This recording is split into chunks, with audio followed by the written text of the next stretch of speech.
origen militar, pero tienen funciones de policía, fundamentalmente de control territorial.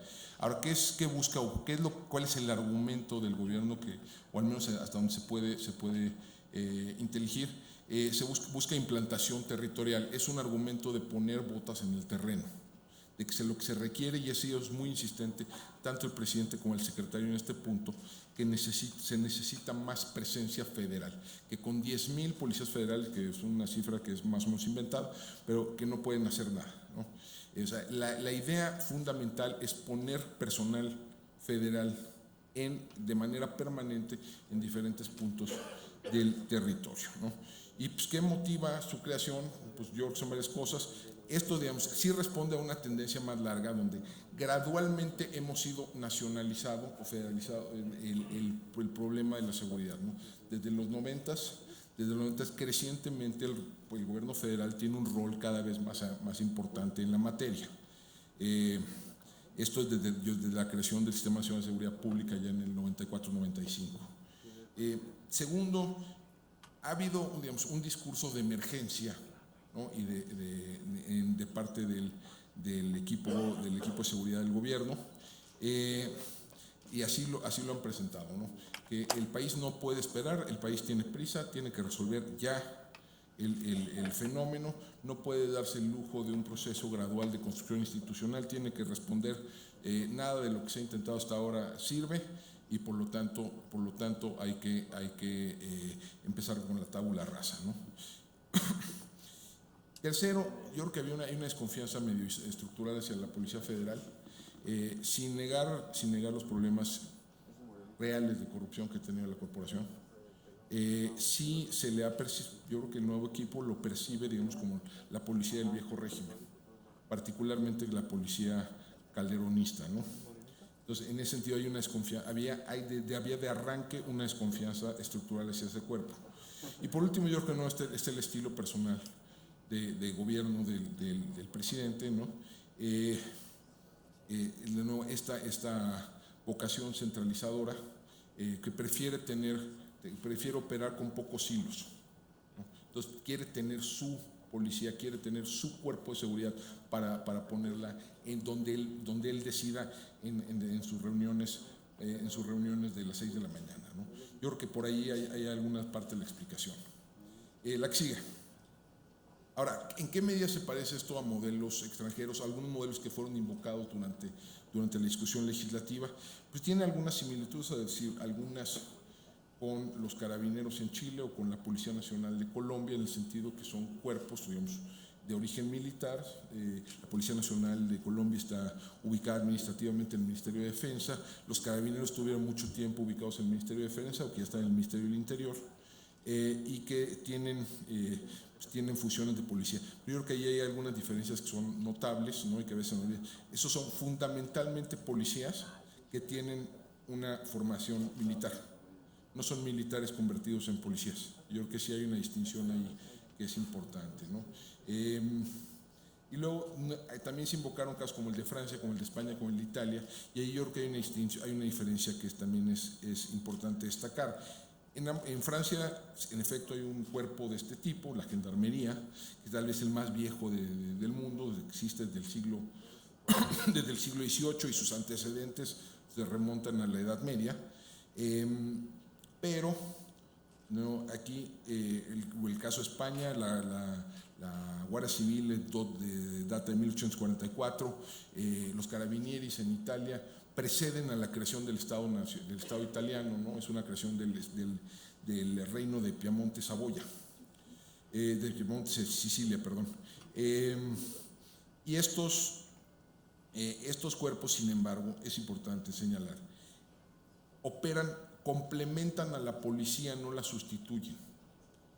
Tienen fundamentalmente funciones de control territorial y están desplegadas en lo fundamental en zonas rurales y pequeñas poblaciones.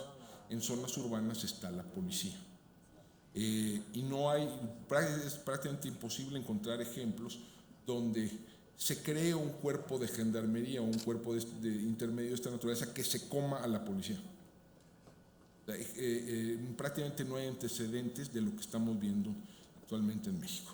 Ahora, ¿de qué tamaño va a ser este animal? ¿De qué tamaño va a ser este cuerpo? Pues allí yo creo que hay una de esas dudas, ¿no?, que surgen, digamos, con el manejo fluido que se hacen con los números a veces en el gobierno federal.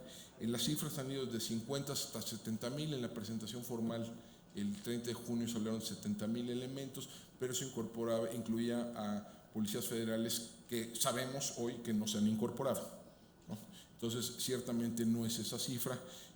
Probablemente se ubique más bien entre 50 y 60,000, aunque no hay tampoco precisión de cuántos soldados y marinos ya han sido transferidos formalmente.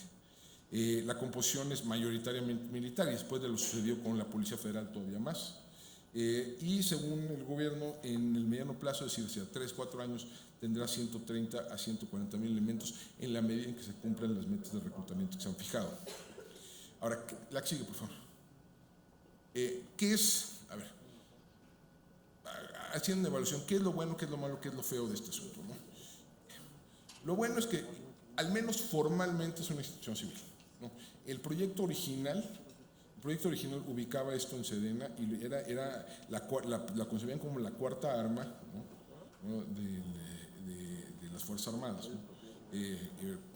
Ejército, Fuerza Aérea, Marina y Guardia Nacional, así lo concebían, y que iba a estar ubicada administrativamente en la Secretaría de la Defensa Nacional. En principio, y en términos de la Constitución y la ley, no hay un control formal de Sedena. Formal, insisto en la palabra. Y también en términos de la reforma, pues la intervención militar directa, la participación directa de las Fuerzas Armadas en tareas de seguridad pública se acotó temporalmente y se le metieron una serie de candados alineados con resoluciones de la Corte Interamericana de Derechos Humanos, ¿no?, que tienen que ser temporal, subsidiaria, regulada, supervisada, etc. Eso es lo bueno. Ahora, lo malo, yo creo que es, digamos, aquí lo que a mí me preocupa de esto es que la distancia creciente entre la norma y la realidad. O sea, la Guardia Nacional nace bajo el signo de la simulación. Se dice que es una institución civil, pero piensen en lo siguiente. Su comandante es un general activo. El reclutamiento, todos los centros de reclutamiento están en campos militares, todos. Por diseño en la ley orgánica en la materia, todos los coordinadores territoriales, todos los coordinadores estatales van a ser militares por los requisitos de antigüedad que se pusieron en la ley. Toda la formación se puede dar o se dará fundamentalmente en instituciones militares, ¿no?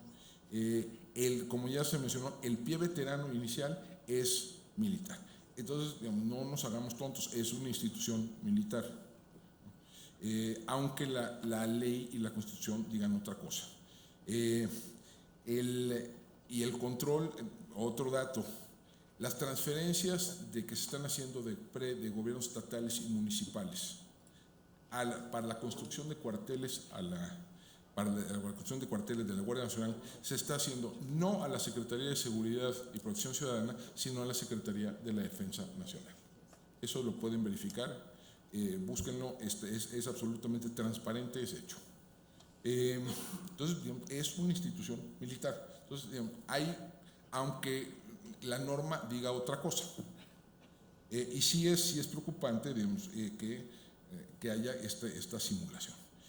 Segundo, esto sí está significando, no es la absorción de la Policía Federal, lo que estamos viendo es la destrucción de la Policía Federal. El reciente conflicto que protagonizaron los policías federales, yo creo que es apenas el inicio de este proceso, ¿no? El grueso de los policías federales no quieren irse a una institución donde en los hechos van a estar en una posición básicamente subordinada, donde en términos prácticos, debido al ya célebre bono de operatividad, van a perder ingreso, donde su posibilidad de ascenso está más o menos topada. Entonces yo creo que un buen número de policías federales simple y sencillamente no se van a ir a la Policía Federal.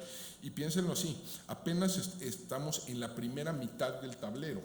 O O sea, en la ley señala que inicialmente se trasladarían a la Guardia Nacional dos de las 7 divisiones de Policía Federal, Gendarmería y Fuerzas Federales. Las que siguen son más técnicas, tienden a ser más técnicas, sobre todo excluyendo seguridad regional. Está ahí la división de inteligencia, la división de investigación, la división antidrogas, la científica, etcétera, donde el personal pues, es fundamentalmente civil. Y yo creo que su incorporación en un cuerpo básicamente militar, yo creo que va a ser todavía más difícil que los de esta primera fase. Esa transición se debe dar en los próximos 18 meses y yo creo que va a ser una transición complicada. Y además el conflicto ya se está trasladando de las calles a los tribunales. Hay, según algunas versiones, por lo menos 1,000 amparos ya interpuestos por policías federales y este número podría crecer de manera importante, lo cual significa que en buena medida el régimen laboral de la Guardia Nacional va a estar sub iudice por un buen rato, ¿no?